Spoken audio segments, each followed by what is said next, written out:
दोस्तों, इन दिनों देश में महिला एसडीएम ज्योति मौर्य चर्चा में हैं। लोग इनके बारे में बहुत कुछ जानते भी हैं और बहुत कुछ जानना भी चाह रहे हैं। लोग इस मसले में बड़ी दिलचस्पी ले रहे हैं, लोगों को बड़ा मजा आ रहा है। तो हम ज्योति मौर्य जैसी दो और कहानियां आपको लाए हैं। एक बैंक पीओ, महिला बैंक पीओ की कहानी और एक महिला सब इंस्पेक्टर की कहानी आपके साथ लाए हैं। इन दोनों महिलाओं पर आरोप ये है कि इनके पति ने इनको बड़ी मेहनत से पढ़ाया लिखाया, काबिल बनाया और इन्होंने अपने पति को लात मारकर आगे बढ़ गई जब इन्हें पद मिल गया। ज्योति की कहानी आप लोगों को पता ही है। इनके पति का कहना है कि ज्योति शादी से पहले कुछ नहीं करती थी। शादी 2010 में हुई थी। ज्योति आगे पढ़ना चाहती थी, तो दोनों ने यह तय किया कि ज्योति को आगे पढ़ाया जाएगा।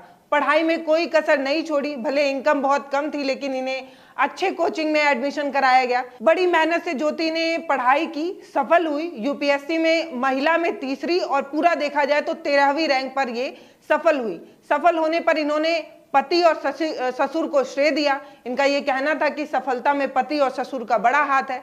लेकिन आज ज्योति अपने पति से अलग होना चाहती हैं। ज्योति का ये कहना है कि दरअसल शादी ही झूठ बोलकर की गई है। शादी के वक्त ये बताया गया है कि आलोक यानी कि ज्योति के पति पंचायत विभाग में अधिकारी हैं और इनके बड़े भाई के बारे में भी झूठ बताया गया है।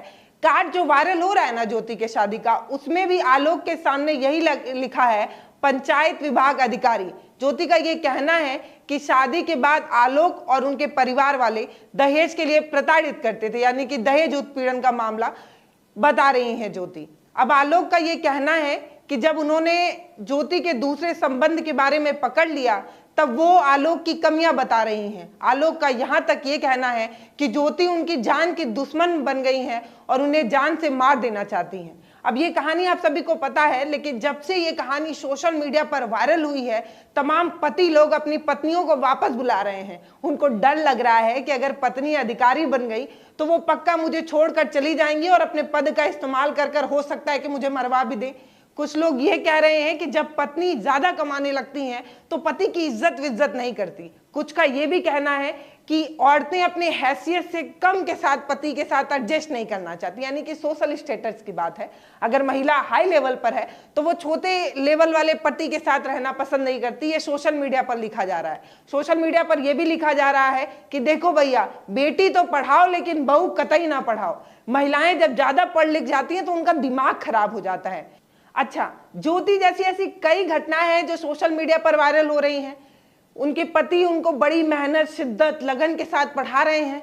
पत्नियां पढ़ भी रही हैं, आगे भी बढ़ रही हैं, लेकिन नौकरी मिलते ही अपने पति को लात मारकर आगे निकल जा रही हैं। पति को छोड़कर पत्नियां आगे बढ़ जा रही हैं। कुछ लोग कह रहे हैं कि पत्नियां आजकल पति का फुल यूज कर रही हैं, इस्तेमाल करो और छोड़ दो, इस तरीके की पॉलिसी पत्नियां अपना रही हैं। ऐसा सोशल मीडिया पर लोग लिख रहे हैं, मैं नहीं कह रही। एसडीएम ज्योति मौर्य जैसी एक और कहानी आपको बताने लाई हूं। एक ब्राह्मण पति जो लोगों के घर में कथा वाचन करके कुछ चंद पैसा कमाते थे, उसी पैसे से अपनी पत्नी की पढ़ाई कराई उन्होंने प्रतियोगी परीक्षा के लिए एक अच्छे कोचिंग में एडमिशन कराया। पत्नी ने भी मेहनत की, उनको एक सरकारी नौकरी मिल भी गई।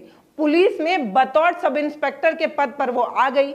अब जब उन्हें पद मिल गया तो वो अपनी पति को छोड़कर आगे बढ़ना चाहती हैं। जिला सेवा विधिक प्राधिकरण में आए एक केस के अनुसार बैरसिया निवासी पंडित पति अपनी पत्नी को पढ़ा लिखा कर सब इंस्पेक्टर बनाते हैं, उनको पद दिलाते हैं और पत्नी पति की हैसियत देखने लगती है। इंदौर में सब इंस्पेक्टर पद पर अभी वो मौजूद हैं। पत्नी पति से तलाक चाहती हैं। काउंसिल ने उन्हें बहुत समझाया, लेकिन उनका ये कहना है कि पति की हैसियत नहीं है कि मैं उसके साथ रह सकूं। पति ने यह बताया कि शादी के समय वो कुछ भी नहीं करती थी, लेकिन उसके बाद 3-4 साल तक उन्होंने उसे पढ़ाया लिखाया और पैरों पर खड़ा कराया। अब बाद में पत्नी उनको छोड़कर आगे बढ़ना चाहती हैं क्योंकि वो अफसर बन गई हैं। पति ये कह रहे हैं कि पंडिताई करके भोपाल में उनको कोचिंग में एडमिशन कराया था। कितना भी मेहनत किया, लेकिन पत्नी को किसी तरीके की कोई परेशानी नहीं आने दी। कोचिंग के दौरान उनको जितना भी खर्च लगा वो मैंने दिया। अब वो अफसर बन गई हैं तो मेरी हैसियत देख रही हैं, अब वो मेरे साथ नहीं रहना चाहती।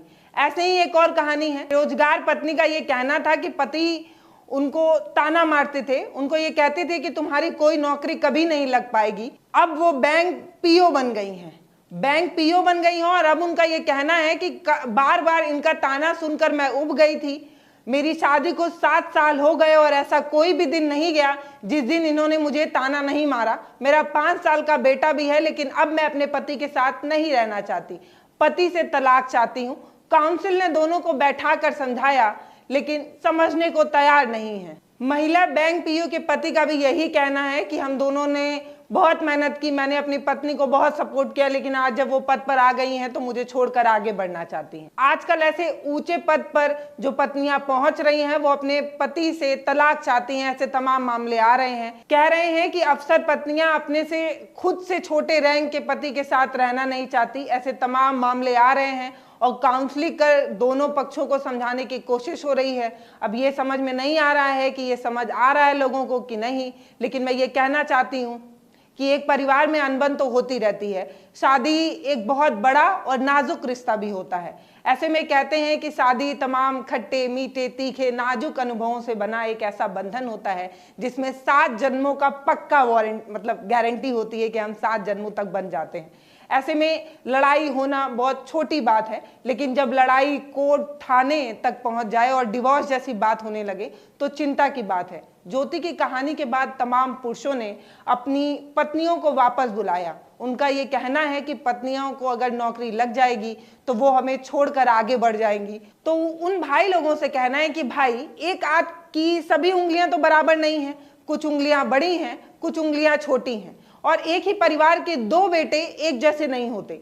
स्वभाव अलग अलग होता है। सोचिए, जो माँ बच्चों को जन्म देती है उस 2 बच्चों में भी इतना अंतर होता है, तो एक महिला गलत हुई तो सारी महिला गलत कैसे हो गई, ये सोचने की बात है। कमेंट सेक्शन खुला है, आप मुझे जरूर बताइएगा कि 2 भाइयों का स्वभाव एक जैसा नहीं होता तो सब महिलाएं एक जैसी कैसे हो गई। और हाँ, तमाम महिलाओं को मैंने भी देखा है जो अपनी पूरी जिंदगी परिवार और पति के लिए अपनी पूरी जिंदगी जिम्मेदारी उठाती रह जाती है, उफ तक नहीं करती। अगर आपने ऐसी महिला ना देखी हो तो वीडियो रोक दीजिए और एक बार अपनी माँ की तरफ देखिए, उनका समर्पण याद कीजिए, आपको याद आ जाएगा। जो बेशक ज्योति गलत है, और ज्योति एकमात्र महिला नहीं है इस भारत में, और भी तमाम ऐसी महिलाएं हैं। तो ज्योति के केस के सामने आ जाने के बाद तमाम महिलाओं को जो वापस बुलाया जा रहा है उससे मैं बिल्कुल सहमत नहीं हूं। और हाँ, जो भाई लिख रहे हैं ना कि बेटी पढ़ाओ बहू नहीं, उनको कहना है कि भाई, तुम्हारे घर में भी एक बहन है जो किसी की बहू बनेगी, और जब उसके सपने कुचले जाएंगे, उसके अरमानों को दबाया जाएगा, तो आपको अपना ये ज्ञान याद रहेगा कि नहीं? कमेंट सेक्शन में लिखिएगा, सोशल मीडिया पर आकर उगलिएगा, उस समय बहुत काम आएगा। और हाँ, एक बात और कहना है, अगर आपने अपनी बेटियों को ठीक से पढ़ा लिया ना तो बहुओं को पढ़ाने की जरूरत नहीं आएगी। ये वही लोग हैं जो अपनी बेटियों को ठीक से नहीं पढ़ाते हैं और बाद में बहुओं को बोलते हैं। अगर आप अपनी बेटियों को ठीक से पढ़ाइए तो ज्योति जैसे केस बार बार नहीं आते हैं। ऐसे एकाध केस होते हैं तो तमाम बेटियों के सपनों को क्यों कुचला जाता है? अच्छा, भारत की कुल आबादी में हम 50% हिस्सेदारी लगते हैं, यानी कि 75 करोड़।